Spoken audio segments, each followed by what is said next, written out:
Olá, querido aluno, tudo bem com você? Aqui é o professor Wesley, essa é a nossa 11ª aula do curso de Bioquímica Básica e hoje nós comentaremos sobre a biossíntese de carboidratos. Essa é a primeira aula a qual a gente adentra aqui no mérito de como que a gente consegue, via o metabolismo, sintetizar carboidratos e, essencialmente, o que a gente vai discutir aqui nessa aula é o processo de gliconeogênese. Vamos lá? De antemão, é importante que vocês se atenham, ou melhor, que vocês saibam, que não existe uma única via de biossíntese de carboidrato.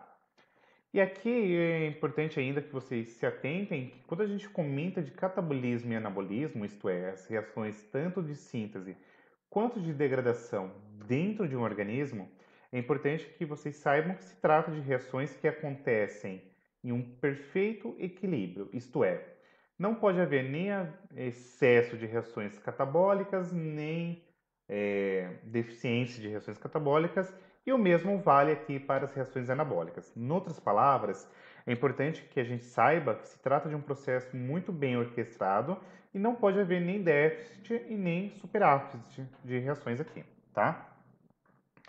Não menos importante, um detalhe que pode parecer meio contraproducente de falar, mas é que a via de síntese de uma biomolécula geralmente é diferente da via de degradação. Em outras palavras, eu quero que vocês entendam que a via de síntese ela é completamente diferente da via de degradação. No entanto, existem alguns passos que podem ser comuns entre uma e outra. Mas em contrapartida, a gente precisa que haja alguma etapa que distingua, por exemplo, um processo catabólico de um processo anabólico. Então, entendamos que elas podem compartilhar reações em comum? Podem. Todavia, precisa haver uma ou mais reações aí que vai distinguir um processo do outro, certo? E aí eu quero que vocês entendam que essas vias que são próprias de cada um desses processos, a gente denomina como vias exclusivas, que são vias extremamente importantes para regular o processo. Ou seja, a glicólise ela precisa, por exemplo, ser muito bem coordenada, ela precisa ser muito bem regulada, da mesma forma a qual um processo de biossíntese também precisa ser regulado, certo? E aí entendamos que essa regulação geralmente ela acontece nas etapas iniciais de uma via metabólica, mas pode acontecer em alguma outra parte, tá? Mas geralmente, via de regra, acontece nos passos iniciais, tá? E aí os passos anabólicos aqui, os processos anabólicos, geralmente consomem energia, isto é, quando a gente pensa em um processo de síntese, ele vai consumir ATP, porque geralmente esse processo acontece contra um gradiente de concentração. E por sua vez, há aqui o consumo de ATP, certo? Posto isto, quero que vocês entendam que a gliconeogênese nada mais é do que um processo no qual a glicose ela vai ser originada, ela vai ser formada a partir de hexoses percussoras. Em outras palavras, a gente pode entender que o processo de formação de glicose se dá através de moléculas que apresentam 6 carbonos em sua estrutura. E aí nós entendemos aqui que a gliconeogênese, esse processo de formação de novas moléculas de glicose, trata-se de um processo universal, isto é uma via integradora que vai ter aqui a convergência de várias moléculas precursoras que vão dar origem a, por exemplo, a glicose, tá bom? E aqui é importante ainda destacar a vocês que quando a gente fala de gliconeogênese, é um processo que se dá no fígado, tá? E as moléculas mais importantes, as moléculas precursoras desse processo são, basicamente, o piruvato, tem-se o lactato, o glicerol e, por fim, aminoácidos. Então, entendamos que todas essas moléculas aqui são denominadas como moléculas precursoras que apresentam em sua estrutura hexoses. E, por sua vez, isso aqui tudo pode ser convertido através da gliconeogênese em glicose, certo? Posto isto, entendemos ainda que quando a gente comenta de gliconeogênese, nada mais é do que uma via na qual há a conversão de piruvato em glicose. E aí é importante que vocês entendam que existe tanto aqui na glicose quanto, por exemplo, na gliconeogênese, alguns pontos que merecem destaque. Por exemplo, existe na glicólise 7 reações que são inversões, ou seja, ah, existem algumas reações na glicose que basicamente são inversões da gliconeogênese e na gliconeogênese nada mais é do que reações que são inversas à glicólise, certo? Em contrapartida, existem três passos que são passos que a gente chama de vias de contorno, que são basicamente inversões não inviáveis, ou seja, são vias exclusivas, são aquelas vias que eu falei para vocês que são extremamente importantes de existirem para que haja uma regulação do processo, certo? E aí saibam que essas vias exclusivas são basicamente o processo no qual você tem a glicose formando a glicose 6-fosfato, a frutose formando a frutose 6-fosfato, transformando-se em frutose 1,6-bifosfato e a fosfenolpiruvato transformando-se aqui em piruvato. Não, então, nesses processos aqui de conversão, a gente tem algumas inversões que são inviáveis e, por sua vez, são pontos extremamente importantes para regular tanto a glicólise quanto a gliconeogênese. Posto isto, entendamos ainda que essas vias são denominadas como vias de contorno, beleza? Então vamos dar uma destrinchada aqui nessa esquematização. Nós temos aqui todas as reações da gliconeogênese e entendamos que existem alguns pontos que são importantíssimos aqui, que são as vias de contorno. A saber, se a primeira é essa daqui, na qual você tem a conversão da glicose em glicose 6-bifosfato, tem esse segundo aqui, que eu já comentei anteriormente, e tem esse aqui da fosfenolpiruvato, convertendo-se em piruvato. E aí você deve estar se perguntando, tá, professor, o que a gente precisa saber de importante? Se vocês derem uma olhada nessa esquematização, vocês vão perceber que se trata de uma reação que ela só tem um único sentido, ou seja, sempre do fosfenolpiruvato para o piruvato, por exemplo, ou da glicose para a glicose 6-fosfato, e por aí vai. E aí entendamos que a gente precisa contornar esse processo para que, consequentemente, nós consigamos produzir aqui glicose numa situação na qual existe aqui a ausência dela na corrente sanguínea e, eventualmente, a gente precisa aí fazer uma reposição. Então, vamos lá. A primeira via de contorno é a qual você tem aqui o piruvato sendo convertido em fosfenolpiruvato. Entendamos que nessa primeira via de contorno, o que acontece? Vai envolver reações que acontecem tanto na mitocôndria quanto no citosol. E aí, para facilitar a nossa análise, primeiro passo. O piruvato ele precisa ser transportado até a mitocôndria. E nesse processo no qual o piruvato é direcionado até a mitocôndria, acontece um processo de conversão do piruvato em oxalacetato. E se vocês olharem a figurinha aqui, observem que o processo aqui de conversão do piruvato em oxaloacetato é catalisado por uma enzima chamada de piruvato carboxilase, e esse processo envolve aqui o consumo de ATP. Então, como eu falei para vocês, quando a gente pensa em uma via de síntese, geralmente ela consome energia, certo?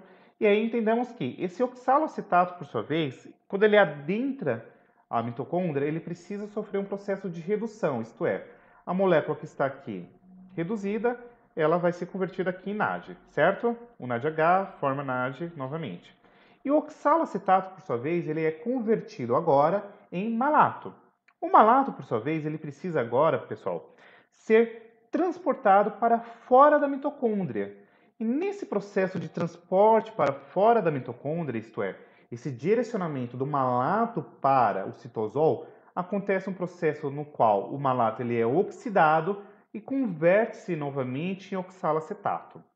Esse processo de oxidação do malato e oxalacetato gera por si NADH para o citosol. E aí vocês devem estar se perguntando, tá, o que acontece, pro? A concentração de NADH no citosol é sempre muito diminuta se comparada com, por exemplo, com a mitocôndria, certo?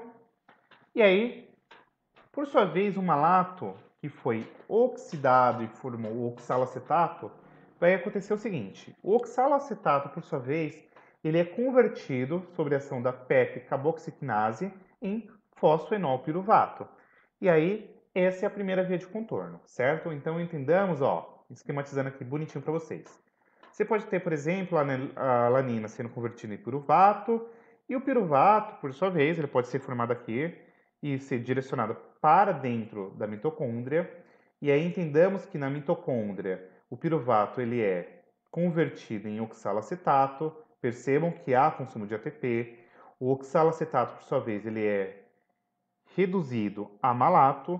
O malato ele é direcionado para a região citosólica. Na região citosólica, o malato ele sofre um processo de oxidação, no qual há a formação do oxalacetato novamente. E o oxalacetato, através da PEPS, quinase, forma por fim aqui o fosfenolpiruvato, certo? Posto isto, eu quero que vocês entendam que a primeira via de contorno para a gente conseguir contrabalancear esse processo que visa gerar novamente a glicose se deu por isso, tá? Então a primeira via de contorno é a qual você tem aqui o piruvato sendo convertido em fosfenolpiruvato. Não menos importante, a gente tem uma outra via de contorno na qual a gente emprega aqui o lactato. O lactato, aqui não saiba, trata-se aqui de um resíduo metabólico muito comum em eritrócitos e músculos, porque, a quem não se lembre, geralmente em músculos e eritrócitos acontece processo fermentativo, certo? E aí, o lactato, que é um resíduo metabólico diretamente aqui, a gente pode colocar da glicólise, ele pode ser convertido em fosfenolpiruvato. E como que se dá esse processo? Esse processo de conversão, ele acontece aqui dentro da mitocôndria e se comparado com a outra via a qual a gente havia discutido nesse momento, é um processo mais simples, porque percebam de antemão que nessa conversão de lactato a fosfenolpiruvato não tem aqui o processo de produção de malato. Então, ó, por exemplo, nessa etapa inicial, o lactato ele é convertido a piruvato, então tem a doação aqui de NADH, né? E, consequentemente, esse piruvato adentra aqui a mitocôndria, é convertido em oxalacetato, e o oxalacetato é convertido a fosfenolpiruvato mediante a PEP-carboxiquinase, certo? Essa PEP-carboxiquinase mitocondrial, porque ela está dentro aqui da região da mitocôndria, certo? Posto isto, percebam que não há a formação aqui do intermediário malato. Do oxalacetato já vai direto para o fosfenolpiruvato, certo? Posto isto, a segunda via, antes de eu falar dela, preciso ainda destacar que existem algumas reações que são comuns tanto à glicólise quanto à gliconeogênese. São essas daqui, ó, da fosfenolpiruvato sendo convertida a 2-fosfoglicerato, o 2-fosfoglicerato a 3-fosfoglicerato, o 3-fosfoglicerato a 1,3-bifosfoglicerato, o 1,3-bifosfoglicerato sendo aqui convertido a gliceraldeído 3-fosfato e por aí vai. Percebam que nessas vias aqui, nessas reações, perdão, são reações que têm dupla seta, né? Então ela pode acontecer em um sentido e no outro. A segunda via de contorno é uma via na qual você tem aqui a frutose 1,6-bifosfato sendo convertida a frutose 6-fosfato. Como que se dá esse processo? Nessa etapa acontece um processo de hidrólise irreversível do fosfato presente no carbono 1 aqui dessa molécula. Então, o que acontece?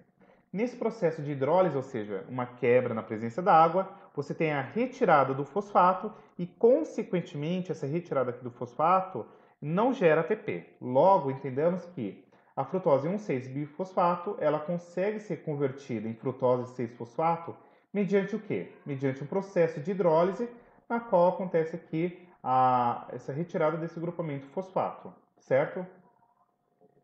E a terceira via de contorno é uma via na qual a glicose 6-fosfato é convertida a glicose.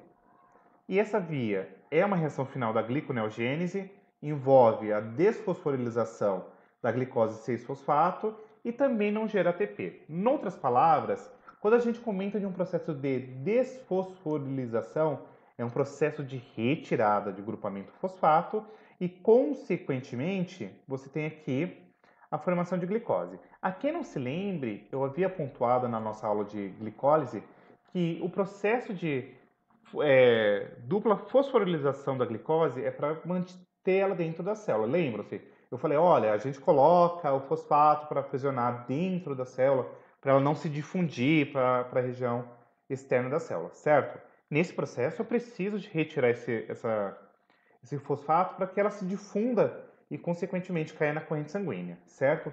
Posto isto, esse processo de desfosforilização, como eu falei, não gera ATP e envolve aqui um processo de hidrólise aí do grupamento fosfato presente no carbono 6. Logo, entendemos aqui, ó, que nesse processo da terceira via de contorno, tu tem a desfosforilação e acrescido a isso tem um processo de hidrólise da molécula, certo? E aí, por fim, mas não menos importante, a primeira via de contorno, como eu falei para vocês, envolve aqui um processo no qual o piruvato ele é convertido em fosfoenol piruvato, e aí envolve reações tanto citosólicas quanto mitocondriais, certo? Existe uma série de reações que são comuns tanto à glicólise quanto à gliconeogênese, e por fim tem-se aqui as fases de contorno 2 e 3, na qual a segunda via de contorno é uma via na qual a frutose 1,6-bifosfato é convertida a frutose 6-fosfato, envolve uma hidrólise retirada aqui de grupamento fosfato, e a terceira via de contorno, na qual a glicose 6-fosfato é convertida, por sua vez, em glicose, também envolvendo um processo de desfosforilação e uma hidrólise aí catalisando esse processo, certo? E aí, era isso. Espero que vocês tenham curtido. Compartilhe o vídeo, se inscreva caso você não seja inscrito. Ative o sininho de notificação para ficar aí por dentro de todas as novidades, tá bom? E eu só posso desejar aqui para vocês um molde, várias coisas boas, muita saúde, vacina no bracinho de todo mundo, não seja sommelier, vacina boa é a vacina que tiver lá no postinho. E aí, por fim, mas não menos importante, sucesso nos estudos, beleza? Beijão e até a nossa próxima aula. Tchau, tchau.